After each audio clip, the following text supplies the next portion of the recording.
Hi, thanks for watching. In this video, let's talk about the difference between psychics, mediums, psychic mediums, different ways of connecting to the spirit realm, different ways of bringing information through. The journey into this is a kind of an uphill thing, but it's an uphill thing that's worth it. It's not that much of a struggle when it's like this. Beautiful yellow flowers coming out. And they change all the time, you know. Now we've got buttercups and celandines and dandelions. I'm seeing some purple coming through as well. What we got here? A big shadow. Let's move a bit. There's a dandelion on its way out. Celandine going for it. And these purple things, I don't know what they are. They look a bit like orchids actually, but they're very tiny. So, psychics and mediumship. Well, I was a psychic. I've been aware that I've been a psychic anyway since about the middle of the 1980s. Something I really enjoyed doing, and I sort of went into reading the tarot at that time. Got a lot of experience of reading the tarot, which slowly moved on from the precise textbook meanings to something that much more inspired by spirit guides and the divine, and that really is how it related so closely and came to relate more and more to people's actual lives and circumstances. And then something like 24 years after that, after I'd started reading tarot, somebody told me she thought I was a medium, and she was a medium, so that sort of rang true. And I actually met another medium online who he'd been a medium for a long time and was very used to working online, and it was him that taught me, and I went on from there. But he used to call himself the internet psychic. You know, he wasn't afraid of the psychic tag. And personally, I think the two things go together. Certainly not all psychics and mediums, but I think every medium is doing something psychic somewhere. The main difference between mediumship and being a medium and any other way of working is that we consciously connect to spirit guides. That's always the plan. That's always the way we seek to do it.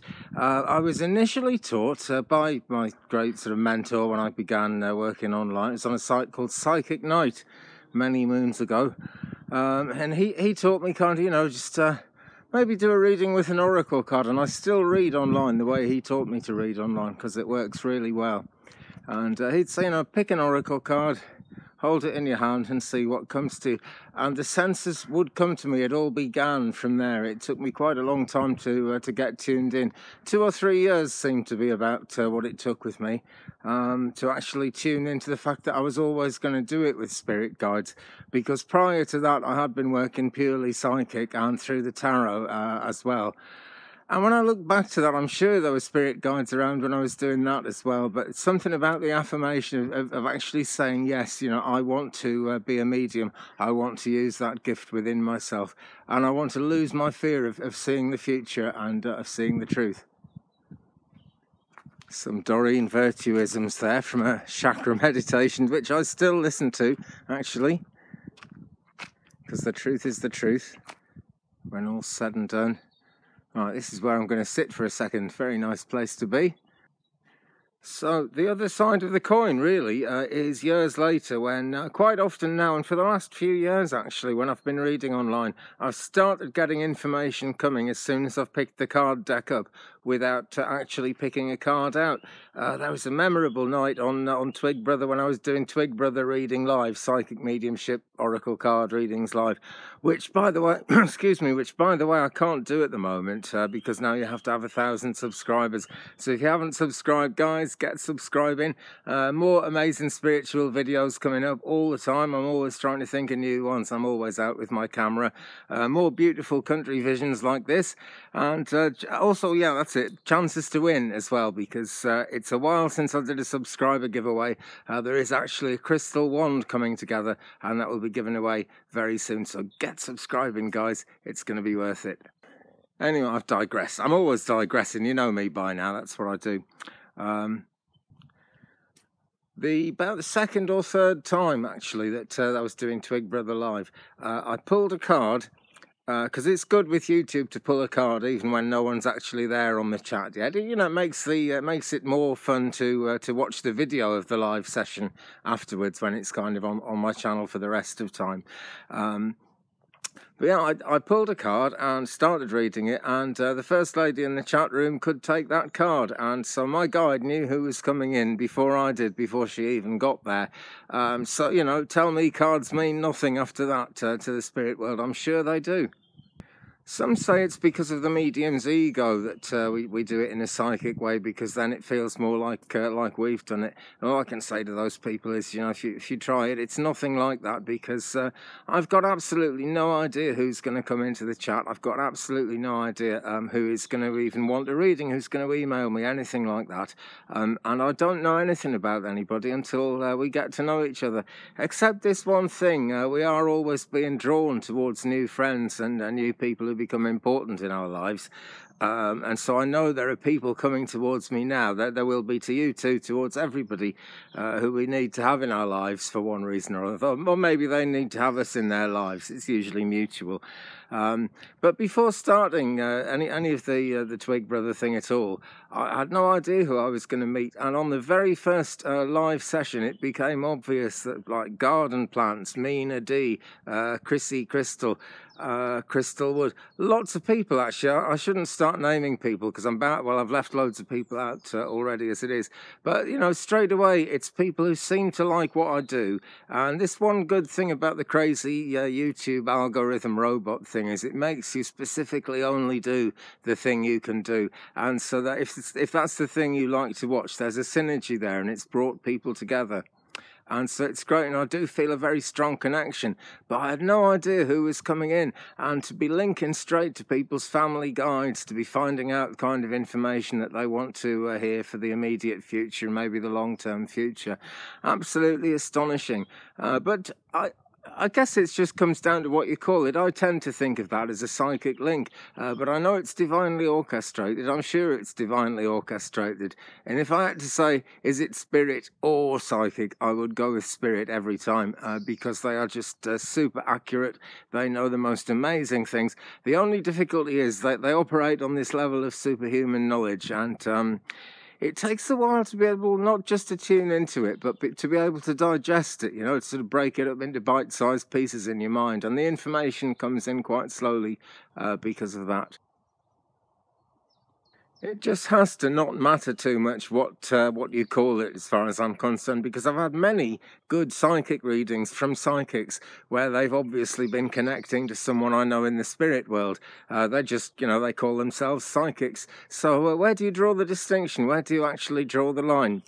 And that moment came for me about 10 years ago. It's almost exactly 10 years ago. It was April 2009, and I'd been reading on a chat room for a little while on Psychic Night, under still being taught by the medium who was teaching me at that time. It was brilliant, and he'd done a spiritual healing on me, which in a way that we call psychic surgery, and spirit doctors and nurses had come in and in a very subtle way done this healing on my leg. And about 2 weeks later, I suddenly found I didn't need a walking stick anymore. And right about then, it was time to actually start calling myself a medium, but I sort of didn't dare. I thought I might sort of get a kick up the backside if I did that, because it seemed like I was making a presumption or something. And then one night on the chat, this young lady came to me and said, "Are you a medium?" And a voice in my head said, "Just say yes, you're a medium." So I said, "Well, yes." I said, "I've never done it before, I better be honest, but yes, I'm a medium. Do you want me to try?" And she said, "Just see if you get anything for me." And that's actually the wisest way to do it, because whatever questions you've got, your guides know the answers, but the answers to your questions might not seem like the answers to your questions. They can just be telling you something, which if you do that, will sort everything else out. We never know. But it's a very wise question, actually, just, you know, have they got anything to tell me? Or, you know, I'd like to hear from Spirit, please. Really wise, but you know, it gave me absolutely no clue as to what she wanted me to find out for her, which was a little bit baffling. And so I closed my eyes, And the strangest thing, I saw a church, a Christian church that I used to go to in Cardiff. It's called St. John the Baptist. It's a really beautiful Victorian church, lovely building and a lovely atmosphere there as well. Certainly in those days anyway. I haven't been there since. But I saw the entrance, the front entrance, and it's actually the West End entrance to that church. There's 2 steps down from the street, and there's a big square church tower and railings all around it. And standing in the arched doorway of that tower were 2 people who I know from that church who've passed away into the spirit world, who were very, very staunch Christians. And this was making me realise kind of it's okay in terms of my Christian beliefs to be a medium, which it is, by the way. So they were there. One of them was actually the priest, when I first knew him before, sadly to me, he passed away into the afterlife. And he was there with another chap who'd been the church warden there. And I said to this lady, well, I can only see these 2 people that I already know, and there's someone else there who I don't know. And she said, well, what does the 3rd one look like? And I described him, and it was her uncle. So then I knew. There's been a few things that have happened like that over the years that have left me in no doubt of what the truth is. Now, that didn't actually tell me, am I being psychic while being a medium? That, those words and that information didn't come into it. But the information did come into it. That's the thing. It came into it in a big way because this lady said she could take what I'd said, and then I gave her a message and she said that was right as well. So you know what I mean? I'd connected to spirit. I'm a medium. That's all I wanted to do. When people get into the debate, are you just being a psychic, or is in fact being a psychic enough to connect to spirit, which I also think it is. Well, it just depends who you are, where you are on your journey as a medium or as a psychic. I wouldn't let it worry you. The truth is all that matters, friends. All the rest is lies, as someone once said. I listened to a very good medium last night who reckoned that working psychically was actually your ego.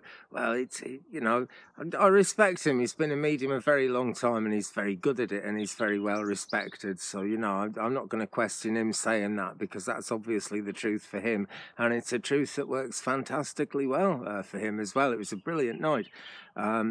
But, the truth is, it depends who you are. It depends where you are on your journey. I mean, he's very specifically a spiritualist church medium and has plenty of time.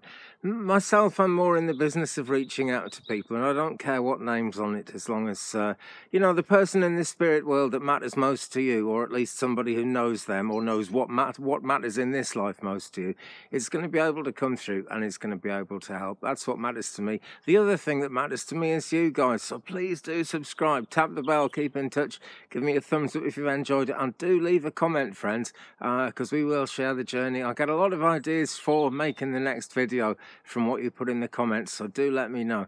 Okay, guys, have a fantastic day. Goodbye.